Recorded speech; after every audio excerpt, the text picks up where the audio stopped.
So hello students and welcome back to the question number 12. So 11 is a homework for you all. So now let's look at question number 12 here. So question 12, here we have a two companies name as A Limited and the B Limited, and the following data is been given to you. So what is that we need to calculate is you have been given sub question A, B and C. So C is a homework for you where you need to calculate the maximum and the minimum exchange ratio. You can refer back to the question number 10 and 11. So we will get an idea of calculating maximum minimum exchange ratio. Fine. So I'll be talking to you only about A and B. Let's look at what is the A subquestion. So subquestion A is what is the impact of merger on EPS, assuming that the share exchange ratio is to be relative proportion of EPS of the two companies. It means, so here we need to calculate the impact of the merger. What is the post merger EPS if we take the exchange ratio on the basis of EPS? Fine. So we need to calculate the exchange ratio based on the EPS. Then we look at the impact on EPS on the post merger.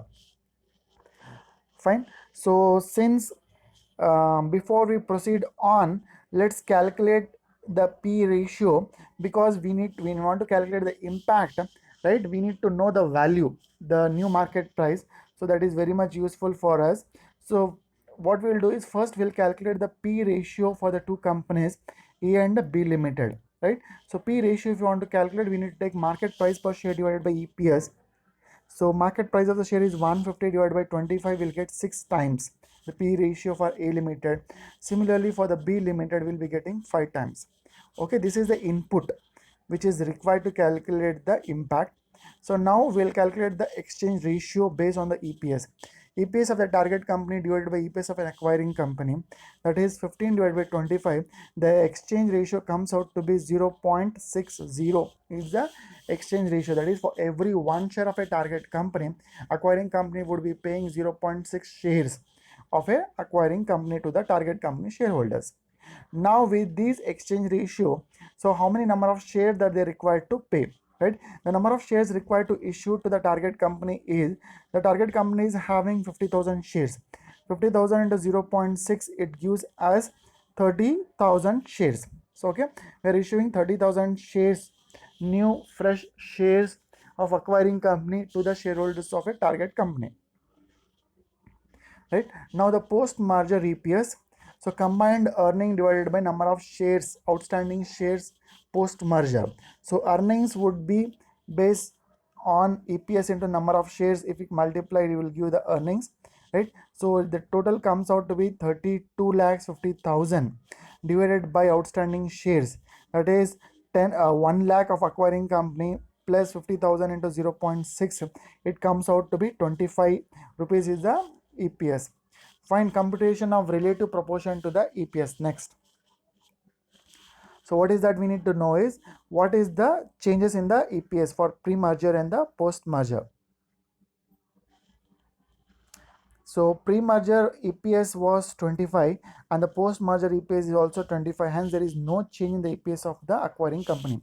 Similarly, for the target company, pre-merger EPS is 15 and the post-merger EPS is, the exchange ratio 0.6 multiplied by 25, it comes to be 15. Hence, there is no much impact onto the EPS. EPS remains same pre-merger and the post-merger for both acquiring company as well as for the target company, right?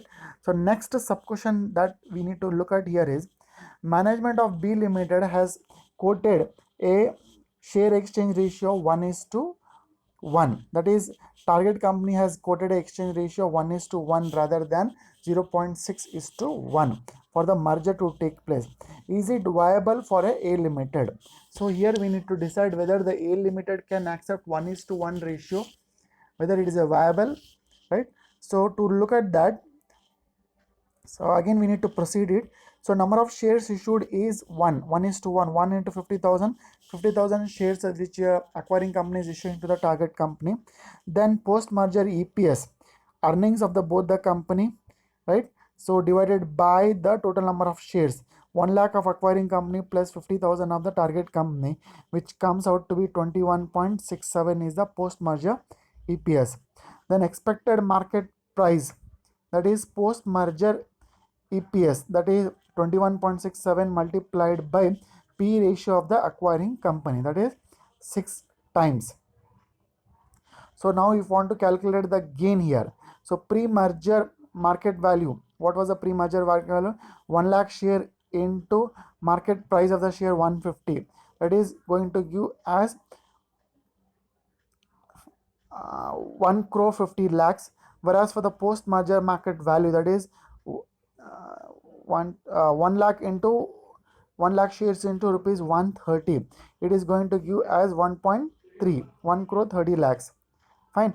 So there is a loss for a acquiring company of 20 lakhs if the acquiring company offers the exchange ratio of 1:1.